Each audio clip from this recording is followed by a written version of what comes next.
Hello friends, welcome back to my YouTube channel. So ಇವತ್ತಿನ video ಒಳಗೆ ನಾವು CSAT UPSC paper 2 CSAT ಬಗ್ಗೆ discussion ಮಾಡೋಣ. ಆಲ್ರೆಡಿ CSAT ಬಗ್ಗೆ 2-3 ವಿಡಿಯೋಸ್ ಮಾಡೀನಿ, ಬಟ್ ಇವತ್ತಿನ ಈ ಒಂದು ವಿಡಿಯೋ ಒಳಗೆ ನಾನು CSAT ಒಂದು ಸ್ಟ್ರಾಟಜಿ ಯಾವ ತರ ಇರಬೇಕು, ಕ್ವಶನ್ ಪೇಪರ್ ನ ಯಾವ ತರ ಸಾಲ್ವ್ ಮಾಡಬೇಕು, ಯಾವ ತರ ಒಂದು ಟೆಕ್ನಿಕ್ ನ ಯೂಸ್ ಮಾಡಿದ್ರೆ ಕ್ವಾಲಿಫೈ ಆಗಬಹುದು ಈ ಒಂದು ಪೇಪರ್ ಒಳಗ ಅನ್ನೋದ್ರ ಬಗ್ಗೆ ಡಿಸ್ಕಷನ್ ಮಾಡ್ತೀನಿ. ಅಂಡ್ ಬಹಳಷ್ಟು ಜನ ಇತ್ತೀಚೆಗೆ CSAT ಬಗ್ಗೆ ಕೇಳಾತಿದ್ರಿ. ಯಾಕ ಎಲ್ಲಾರು CSAT ಬಗ್ಗೆ ಜಾಸ್ತಿ ವಿಡಿಯೋಸ್ ನ ಕೇಳಲಿಕತ್ತಾರು ಕಮೆಂಟ್ ಒಳಗದು ಅಂತಂದ್ರ, CSAT ಏನಿತ್ಲಾ ಮೊದಲ ಎಲ್ಲಾರು ಹೆಂಗಂತಿದ್ರು ಅಂದ್ರೆ ಇದೊಂದು ಕ್ವಾಲಿಫೈಯಿಂಗ್ ನೇಚರ್ ಒಳಗದ 33% ತಗೊಂಡ್ರ ಸಾಕ, ಆರಾಮ್ ಪಾಸ್ ಆಗ್ತೈತಿ, ಈ ತರ ಮೈಂಡ್ ಒಳಗಿತ್ತು. But last year question paper ನೋಡಿದ್ಮೇಲೆ ಎಲ್ಲಾರು ಶಾಕ್ ಆಗ್ಬಿಟ್ಟಾರ. ಇವನ್ ಅದು ಕೋಚಿಂಗ್ ಇನ್ಸ್ಟಿಟ್ಯೂಟ್ ಪ್ರೊಫೆಸರ್ಸ್ ಆಗಿರ್ಬೋದು ಅಥವಾ ಟಾಪರ್ಸ್ ಆಗಿರ್ಬೋದು, ವಿದ್ಯಾರ್ಥಿಗಳಾಗಿರ್ಬೋದು, ಎಲ್ಲಾರ್ಗು ಒಂದು UPSC ಸ್ಟ್ರೆಸ್ ನ ಕ್ರಿಯೇಟ್ ಮಾಡೈತಿ. ಅದ್ರಾಗೂ ಲಾಸ್ಟ್ ಇಯರ್ 40+ ಕ್ವಶನ್ಸ್ ಬರೇ ಕಾಂಟ್ ಮೇಲನ ಬಂದಿದ್ದು. ಹಿಂಗಾಗಿ ಮ್ಯಾಥ್ಸ್ ಒಳಗ ವೀಕ್ ಇರುವಂತ ವಿದ್ಯಾರ್ಥಿಗಳಿಗೆ ಇದು ಬಹಳ ಕಠಿಣನ ಆಕೈತಿ.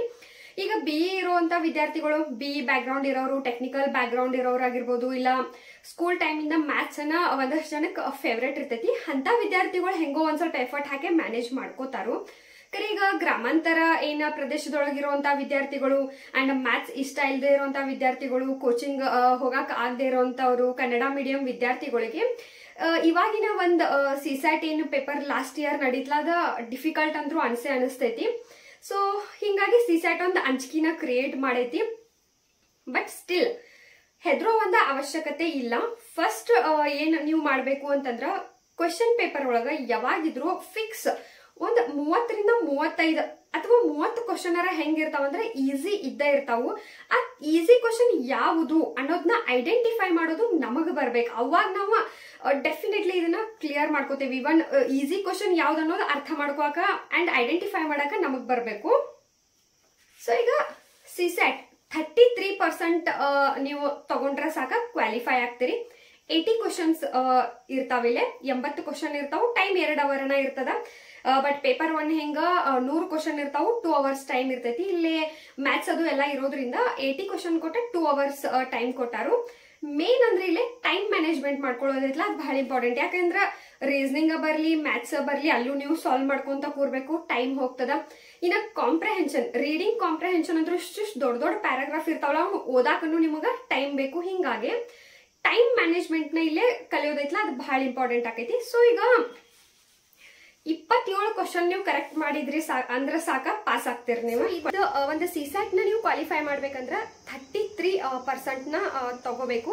ಇದರ ಅರ್ಥ 27 ಕ್ವಶನ್ ನೀವು ಕರೆಕ್ಟ್ ಮಾಡಿದ್ರಿ ಅಂತಂದ್ರ ಕ್ವಾಲಿಫೈ ಆಗ್ತೀರಿ. ಬಟ್ ಇಲ್ಲಿ ನೆಗೆಟಿವ್ ಮಾರ್ಕಿಂಗ್ ಇರ್ತದ, ಹಿಂಗಾಗಿ ನೋಡಿ ಕಾಸ ನೀವು ಆನ್ಸರ್ ನ ಮಾಡ್ಬೇಕಾಗ್ತೈತಿ. ಸೊ ಫಸ್ಟ್ ಥಿಂಗ್ ಪ್ರಿಪ್ರೇಷನ್ ಒಳಗೆ ನೀವೇನ್ ಮಾಡ್ಬೇಕಂತಂದ್ರೆ, ಫಸ್ಟ್ ಇಂಪಾರ್ಟೆಂಟ್ ಏನೇನು ಒಂದಷ್ಟು ಟಾಪಿಕ್ ಬರ್ತಾವಲ್ಲ ಅದ್ರದ್ದೊಂದು ಲೀಸ್ಟ್ ರೆಡಿ ಮಾಡಿ ಅದರ ಮೇಲೆ ಸಾಲ್ವ್ ಮಾಡ್ರಿ. ಏನ್ ಯಾವ್ಯಾವ ಟಾಪಿಕ್ ನಿಮಗೆ ತಿಳಿಯಂಗಿಲ್ಲ, ನೀವು ಈಗ ಕೋಚಿಂಗ್ ಹೋಗಕ್ ಆಗಂಗಿಲ್ಲ ಅಥವಾ ಕೋಚಿಂಗ್ ಹೋಗಿಲ್ಲ ಅನ್ನೋರ ಯೂಟ್ಯೂಬ್ ಒಳಗೆ ಕ್ಲಾಸ್ಗಳು ಆಲ್ರೆಡಿ ಬಹಳಷ್ಟು ಇನ್ಸ್ಟಿಟ್ಯೂಟ್ದವ್ರು ಮಾಡತಾರ. ಅದನ್ನ ನೋಡ್ಕೊಂಡ್ ಕಾಸ ನೀವು ಒಂದಷ್ಟು ಟ್ರಿಕ್ಸ್ ಆಗಿರ್ಬೋದು, ಫಾರ್ಮುಲಾಸ್ ನ ನೋಟ್ ಮಾಡ್ಕೊಳ್ರಿ ಅಂಡ್ ಟೆಕ್ಸ್ಟ್ ಬುಕ್ ನ ರೆಫರ್ ಮಾಡ್ಕೊಳ್ರಿ. ಜೊತೆಗೆ ಫಾರ್ಮುಲಾನ 1 ಪೇಜ್ ಒಳಗೆ ಬರೀರಿ. 1 ಪೇಜ್ ಹಾಕವು formula, A4 size, max to max, front back ಅಷ್ಟನ ಆಗ್ತೈತಿ. ಅದಕ್ಕಿಂತ ಹೆಚ್ಚು ಫಾರ್ಮುಲಾಗಳನ್ನ ಮತ್ತೆ ನೋಟ್ ಮಾಡ್ಕೋಕ್ ಹೋಗ್ಬೇಡ್ರಿ, ಅಷ್ಟೆಲ್ಲ ಮೆಮರೈಸ್ ಮಾಡೋದು ಮತ್ತೆ ಕಠಿಣ ಆಕೈತಿ. ಸೊ 1 ಪೇಜ್ ಒಳಗೆ ಇಂಪಾರ್ಟೆಂಟ್ ಫಾರ್ಮುಲಾಗಳನ್ನ ನೋಟ್ ಮಾಡ್ಕೊಳ್ರಿ ಅಂಡ್ ಇಂಪಾರ್ಟೆಂಟ್ ಟಾಪಿಕ್ದೊಂದು ಲೀಸ್ಟ್ ನ ರೆಡಿ ಮಾಡ್ಕೊಂಡ್ ಕಾಸ ಆದಷ್ಟು ಪ್ರಿವಿಯಸ್ ಇಯರ್ ಕ್ವಶನ್ ಪೇಪರ್ಗಳನ್ನ ಸಾಲ್ವ್ ಮಾಡ್ರಿ. ಜೊತೆ test series, free test series ಅನ್ನು ಆನ್ಲೈನ್ ಒಳಗ ಅಂಡ್ ಗೂಗಲ್ ಒಳಗ ಅವೈಲೇಬಲ್ ಅದಾವ, ಅವ್ನು ಡೌನ್ಲೋಡ್ ಮಾಡ್ಕೊಂಡ್ ಕಾಸ ಕ್ವಶನ್ ಪೇಪರ್ಗಳನ್ನ ಆದಷ್ಟು ಸಾಲ್ವ್ ಮಾಡ್ರಿ. ಸೊ ಮೇನ್ ನಿಮ್ಗೆ CSAT ಪ್ರಿಪ್ರೇಷನ್ ಅದೊಂದು ಇಂಪಾರ್ಟೆಂಟ್ ಟಿಪ್ ಅನ್ನ ಇದೆ. ಕ್ವಶನ್ ಪೇಪರ್ಗಳನ್ನ ಸಾಲ್ವ್ ಮಾಡಬೇಕು, ಪ್ರಿವಿಯಸ್ ಇಯರ್ ಕ್ವಶನ್ ಪೇಪರ್ ನ ಸಾಲ್ವ್ ಮಾಡಬೇಕು ಅಂಡ್ ಟೆಸ್ಟ್ ಸೀರೀಸ್ ನ ಸಾಲ್ವ್ ಮಾಡಬೇಕು. ರೀಡಿಂಗ್ ಕಾಂಪ್ರಹೆನ್ಷನ್ ಒಳಗ ಒಂದು ಇಂಪಾರ್ಟೆಂಟ್ ಟಿಪ್ ಅಂದ್ರ, ಈಗ ರೀಡಿಂಗ್ ಕಾಂಪ್ರಹೆನ್ಷನ್ ಏನೈತ್ಲ, ಇದು ಮೇ ಬಿ ಮ್ಯಾಥ್ಸ್ ಮತ್ತು ರೀಸನಿಂಗ್ ಕಂಪೇರ್ ಮಾಡಿದಾಗ ಒಂದು ಈಸಿ ಒಂದು ಪೋರ್ಷನ್ ಅಂತ ಹೇಳ್ಬೋದು ಈ ರೀಡಿಂಗ್ ಕಾಂಪ್ರಹೆನ್ಷನ್. ಬಟ್ ಇಲ್ಲಿ ಏನಾಗ್ತೈತೆ ಅಂದ್ರ, ರೀಡಿಂಗ್ ಕಾಂಪ್ರಹೆನ್ಷನ್ ಒಳಗ ದೊಡ್ಡ ಓದುವಾಗ ಬೋರ್ ಆಗ್ತೈತಿ, ಅರ್ಥ ಆಗಂಗಿಲ್ಲ. ಅದ್ರಾಗ ಈ ಪೇಪರ್ ಏನೈತಿ ಆಫ್ಟರ್ನೂನ್ ಟೈಮ್ ಒಳಗೆ ಇರ್ತೈತಿ. ಬೆಳಿಗ್ಗೆ ಬಹಳಷ್ಟು ವಿದ್ಯಾರ್ಥಿಗಳ ಅವತ್ತ ಎಕ್ಸಾಮ್ ಅನ್ನತ್ಲೆ ದೂರದಿಂದ ಬರೋರು ಜಲ್ದಿ ಎದ್ದಿರ್ತಾರು. ಅವತ್ತು ಓದೋ ಸಲುವಾಗೇನು ಒಂದಷ್ಟು ಜನ ಜಲ್ದಿ ಎದ್ದಿರ್ತಾರು. ಹಿಂಗಾಗಿ ಆಫ್ಟರ್ನೂನ್ ಟೈಮ್ ಒಳಗ ಸ್ವಲ್ಪ ಎನರ್ಜಿ ಲೆವೆಲ್ ಕಡಿಮೆ ಆಗಿರ್ತೈತಿ. ಅದ್ರಾಗ ದೊಡ್ಡ ಪ್ಯಾರಾಗ್ರಾಫ್ ಓದೋದು ಸ್ವಲ್ಪ ಕಠಿಣ ಅನಿಸ್ತೈತಿ. ಅಂತ ಟೈಮ್ದಾಗ ನೀವೇನ್ ಮಾಡ್ಬೇಕಂದ್ರ ಕಂಟಿನ್ಯೂಸ್ ಬರೀ ಪ್ಯಾರಾಗ್ರಾಫ್ ನ ಸಾಲ್ವ್ ಮಾಡ್ಕೊಂತ ಹೋಗ್ಬಾರ್ದು. ಒಂದ್ ಅಥವಾ ಎರಡು ಪ್ಯಾರಾಗ್ರಾಫ್ ಕ್ವಶನ್ ನ ಸಾಲ್ವ್ ಮಾಡ್ರಿ ಅಂತಂದ್ರೆ ನೆಕ್ಸ್ಟ್ ಒಂದ ರೀಸನಿಂಗ್ ಕ್ವಶನ್ ಸಾಲ್ವ್ ಮಾಡ್ರಿ, ಒಂದು ಆಪ್ಟಿಟ್ಯೂಡ್ ಕ್ವಶನ್ ನ ಸಾಲ್ವ್ ಮಾಡ್ರಿ. ಅವಾಗ ಏನಾಗ್ತೈತೆ ಅಂದ್ರೆ ನಿಮ್ದು ಎನರ್ಜಿ ರೀಗೇನ್ ಆಗ್ತೈತಿ, ನಿಮ್ಗೆ ಏನ್ ಒಂದು ಸ್ಟ್ರೆಸ್ ಅಥವಾ ಟಯರ್ಡ್ ಅಥವಾ ಕನ್ಫ್ಯೂಸ್ ಆಗ್ತಿರ್ತಿದ್ಲ ಅದೇನು ಆಗಂಗಿಲ್ಲ ಈ ಒಂದು ಪ್ಯಾರಾಗ್ರಾಫ್ ವೈಸ್ ಕ್ವಶನ್ ನ ಸಾಲ್ವ್ ಮಾಡುವಾಗ. ಅಂಡ್ ಕಾಂಪ್ರಹೆನ್ಷನ್ ಮೇಲೆ ಕಮ್ಮಿ ಅಂದ್ರೂ 20 ರಿಂದ 25 ಕ್ವಶನ್, 25+ ಕ್ವಶನ್ ಎವ್ರಿ ಇಯರ್ ಬರ್ತಾವು. ಬಹಳಷ್ಟು ವಿದ್ಯಾರ್ಥಿಗಳ ಇಲ್ಲೇ ನನ್ನ ನೆಗ್ಲಿಜೆಂಟ್ ಮಾಡ್ತಾರೆ. ಹೆಂಗಂದ್ರೆ ಅಲ್ಲೇ ಪ್ಯಾರಾಗ್ರಾಫ್ ಇರ್ತದ, ಅಲ್ಲೇ ಕ್ವಶನ್ ಇರ್ತೈತಿ, ಅಲ್ಲೇ ಆನ್ಸರ್ ಇರ್ತೈತಿ. ಸೊ ನಾ ಅಲ್ಲೇ ನೋಡ್ತೀನಿ, ಅಲ್ಲೇ ಬರಿತೀನಿ ಆರಾಮ್ ಅಂತೇಳಿ ಪ್ರಾಕ್ಟೀಸ್ ಮಾಡಂಗಿಲ್ಲ. ಸೊ ಈ ತರ ಒಟ್ಟ ಮಾಡಕ್ ಹೋಗ್ಬೇಡ್ರಿ. ರೀಡಿಂಗ್ ಕಾಂಪ್ರಹೆನ್ಷನ್ ಟ್ರಿಕ್ಕಿನ ಇರ್ತಾವು, ಕನ್ಫ್ಯೂಷನ್ ಮಾಡಿನ ಕ್ವಶನ್ಗಳನ್ನ ಕೇಳಿರ್ತಾರು. ಹಿಂಗಾಗಿ ಪ್ರಾಕ್ಟೀಸ್ ಬಹಳನ ಇಂಪಾರ್ಟೆಂಟ್ ಆಕೈತಿ. ಸೊ ಆದಷ್ಟು ರೀಡಿಂಗ್ ಕಾಂಪ್ರಹೆನ್ಷನ್ ಮೇಲೆ ಜಾಸ್ತಿ ಫೋಕಸ್ ಕೊಡ್ರಿ.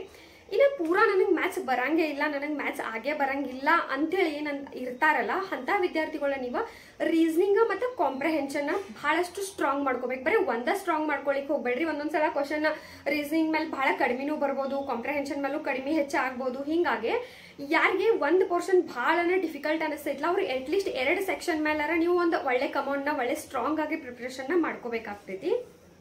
And last and a very important tip for CSAT ಅಂತ ಹೇಳೋದಾತಂದ್ರೆ ಪ್ರಾಕ್ಟೀಸ್ ಪ್ರಾಕ್ಟೀಸ್ ಪ್ರಾಕ್ಟೀಸ್. ಅದು ಪ್ಯಾರಾಗ್ರಾಫ್ ಕ್ವಶನ್ಸ್ ಅನ್ನ ಆಗಿರ್ಲಿ, ರೀಸನಿಂಗ್ ಅನ್ನ ಆಗಿರ್ಲಿ, ಆಪ್ಟಿಟ್ಯೂಡ್ ಅನ್ನ ಆಗಿರ್ಲಿ, ನೀವು ಜಾಸ್ತಿ ಪ್ರಾಕ್ಟೀಸ್ ಮಾಡ್ರಿ. ಅಂಡ್ ಇವತ್ತಿನ ಸ್ಟಾರ್ಟ್ ಮಾಡ್ರಿ. ಇನ್ನವರೆಗೂ ಯಾರು ಸ್ಟಾರ್ಟ್ ಮಾಡಿಲ್ಲ ಅನ್ನೋರ every day 1 hour 2 hour CSAT ಹಾಕ್ರಿ. ಕ್ವಶನ್ ಪೇಪರ್ಗಳನ್ನ ಸಾಲ್ವ್ ಮಾಡ್ರಿ. ಅಂಡ್ ಏನ್ ನೀವು ಟೆಕ್ಸ್ಟ್ ಬುಕ್ ರೆಫರ್ ಮಾಡ್ತಿರ್ತಿರಲ್ಲ ಅದ್ರ ಹಿಂದೆ ಕ್ವಶನ್ಗಳು ಕೊಟ್ಟಿರ್ತಾರ ಪ್ರಾಕ್ಟೀಸ್ ಸಲುವಾಗಿ, ಆ ಕ್ವಶನ್ಗಳನ್ನ ಪ್ರಾಕ್ಟೀಸ್ ಮಾಡ್ಕೊಳ್ರಿ. ಅಂಡ್ ಇಂಟೆಲಿಜೆಂಟ್ ಆಗಿ ನೀವು ಒಂದು ಮೂವ್ ಮಾಡ್ರಿ ಎಕ್ಸಾಮ್ ಟೈಮ್ ಒಳಗೆ. ಈಗ ಫಸ್ಟ್ ರೀಡ್ ಏನಿರ್ತದೆ ಕ್ವಶನ್ ಪೇಪರ್ ನೀವು ತಗೋತಿರಲ್ಲ, ಫಸ್ಟ್ ತಗೊಂಡ ತಕ್ಷಣ first round, second round, third round, ಈ ತರ 3 ರೌಂಡ್ ಒಳಗ ಕ್ವಶನ್ ಪೇಪರ್ನ ನೀವು ರೀಡ್ ಮಾಡ್ಕೊಂಡ ಸಾಲ್ವ್ ಮಾಡ್ಬೇಕಾಗ್ತೈತಿ. ಫಸ್ಟ್ ರೌಂಡ್ ಹೆಂಗಿರ್ಬೇಕಂತಂದ್ರೆ ಫಾಸ್ಟ್ ಆಗಿ ನೋಡಿದ ತಕ್ಷಣ ಎಸ್ ಇದ ಆನ್ಸರ್ ತಪ್ಪಾಗಕ್ ಚಾನ್ಸ ಇಲ್ಲ. ಆ ತರ 100 ಒಳಗೆ ಎಷ್ಟು ಕ್ವಶನ್ ಇರ್ತಾವಲ್ಲ ಅದನ್ನ ಫಸ್ಟ್ ಮುಗಿಸ್ರಿ 1 to 100. ಸೆಕೆಂಡ್ ಮಾಡ್ರೇಟ್ ಒಳಗ ಒಂಚೂರು ಟೈಮ್ ಹಾಕ್ರು ನಮಗ ಬರ್ತೈತಿದ ಆಗ್ತೈತಿದ ಅನ್ನೋದು ಏನ್ ಕ್ವಶನ್ಸ್ ಇರ್ತಾವಲ್ಲ ಅದನ್ನ ಸೆಕೆಂಡ್ ರೌಂಡ್ ಒಳಗ ಸಾಲ್ವ್ ಮಾಡ್ರಿ. ಥರ್ಡ್ ರೌಂಡ್ ಒಳಗ ತೀರಾ ಡಿಫಿಕಲ್ಟ್ ಇರೋದನ್ನ ಮಾಡ್ರಿ. ಯಾಕೆ ಹಿಂಗೆ ಹೇಳಿಕತ್ತೇನಂದ್ರೆ ಒಂದೊಂದು ಟೈಮ್ ಹಿಂಗಾಗಿರ್ತೈತಿಲ್ಲ. For example profit and loss ಮೇಲೆ ನೀವು ಮಸ್ತ್ ಪ್ರಿಪೇರ್ ಆಗಿರ್ತೀರಿ, ಫಾರ್ಮುಲಾ ಬಹಟ್ ಹಾಕಿರ್ತೀರಿ, ಬಹಳಷ್ಟು ಕ್ವಶನ್ ಸಾಲ್ವ್ ಮಾಡಿ ಪ್ರಿಪೇರ್ ಆಗಿರ್ತೀರಿ. ಬಟ್ ಅಲ್ಲಿ ಒಂದು ಪ್ರಾಫಿಟ್ ಅಂಡ್ ಲಾಸ್ ಮೇಲೆ ಕ್ವಶನ್ ಬಂದಿರ್ತೈತಿ, ಅದು ಏನ್ ಮಾಡ್ರು ಸಾಲ್ವ್ ಆಗತ್ತಿರಂಗಿಲ್ಲ. ಅಂತ ಟೈಮ್ ಒಳಗೆ ಅದ್ರ ಮೇಲೆ ಅರ್ಧ ತಾಸು ಟೈಮ್ ವೇಸ್ಟ್ ಮಾಡಿರಿ ಅಂತಂದ್ರೆ ಅವಾಗ ನೆಕ್ಸ್ಟ್ ಕ್ವಶನ್ಗಳನ್ನ ಬಿಡಿಸ್ಲಿಕ್ಕೆ ನಿಮಗೆ ಟೈಮ್ ಸಿಗಂಗಿಲ್ಲ. ಬಹಳಷ್ಟು ಮ್ಯಾಥ್ಸ್ ಇಷ್ಟಪಡೋ ವಿದ್ಯಾರ್ಥಿಗಳು ಮಾಡುವಂತ ತಪ್ಪಿದ ಅಂದ್ರೆ ಅವ್ರಿಗೊಂದು ಹಠ ಬಿದ್ದಿರ್ತೈತಿ, ಒಂಥರ ಈಗೋ ಅಂತಾರಲ್ಲ ಆ ಥರ ಇದನ್ನ ನಂಗೆ ಯಾಕೆ ಬರೋದಿಲ್ಲ, ಇದನ್ನ ಸಾಲ್ವ್ ಮಾಡೇ ಮಾಡ್ತೇನೆ, ನಾನು ಹೆಂಗಾರ ಮಾಡ್ತೇನೆ ಇದನ್ನಂತ ಅದ್ರ ಜೊತೆ ಕೂತು ಬಿಟ್ಟಿರ್ತಾರೆ. ಅಂತ ತಪ್ಪನ ಮಾಡ್ಬೇಡ್ರಿ. ಅಂತದ ಕ್ವಶನ್ಸ್ ಏನಿದ್ರು ಎಂಡಿಗೆ ಇಟ್ಕೊಳ್ರಿ. So first round second round ಒಳಗೆ ಏನಿದ್ರು ತೀರಾ ಈಸಿ, ಮಾಡ್ರೇಟ್ ಅಂಡ್ ಮೈಂಡ್ ಒಳಗಿರ್ಲಿ ಎಷ್ಟು ಕ್ವಶನ್ ನಾ ಸಾಲ್ವ್ ಮಾಡಬೇಕು, ಎಷ್ಟು ಕ್ವಶನ್ ಸಾಲ್ವ್ ಮಾಡಿದಾಗ ನನಗೆ ಕ್ವಾಲಿಫೈಯಿಂಗ್ ಮಾರ್ಕ್ಸ್ ಬರ್ತೈತಿ, ಅಂಡ್ ಇಷ್ಟು ನೆಗೆಟಿವ್ ಇನ್ ಕೇಸ್ ಆದ್ರೂ ಎಷ್ಟು ಕ್ವಶನ್ ನ ಟಚ್ ಮಾಡಬೇಕು ಇದೆಲ್ಲ ನಿಮ್ಮ ಮೈಂಡ್ ಒಳಗೆ ಇರಬೇಕು. ಬಿಫೋರ್ ಎಕ್ಸಾಮ್ ನೀವು ರೆಡಿ ಮಾಡಿಟ್ಕೊಡ್ರಿ. ಸಪೋಸ್ ಈಗ ನಾ ಒಂದು 40 ಕ್ವಶನ್ ಟಿಕ್ ಮಾಡ್ತೇನೆ, ಅದ್ರೊಳಗೆ ನಾನು 10 ಕ್ವಶನ್ ತಪ್ಪದು ಅಂತಂದ್ರೆ ನಾನು ನೆಗೆಟಿವ್ ಒಳಗೆ ಎಷ್ಟು ಹೋಗವು, ನನಗೆ ಎಷ್ಟು ಬೇಕು, ಹಂಗಾದ್ರೆ ನಾ ಎಷ್ಟು ಕ್ವಶನ್ ಅಟೆಂಡ್ ಮಾಡಬೇಕು. ಈ ಒಂದು ಸ್ಟ್ರಾಟಜಿನ ನೀವು ಬಿಫೋರ್ 1 day ಎಕ್ಸಾಮ್ ಅನ್ನ ಪ್ರಿಪೇರ್ ಮಾಡ್ಕೊಂಡ್ರೆ ಒಳ್ಳೇದ. ಐ ಹೋಪ್ CSAT ರಿಲೇಟೆಡ್ ಈ ಒಂದು ವಿಡಿಯೋ ನಿಮಗೆ ಯೂಸ್ಫುಲ್ ಆಗೈತೆ ಅನ್ಕೋತೀನಿ. ನೆಕ್ಸ್ಟ್ ವಿಡಿಯೋಗೆ ಸಿಗೋಣ. Thank you.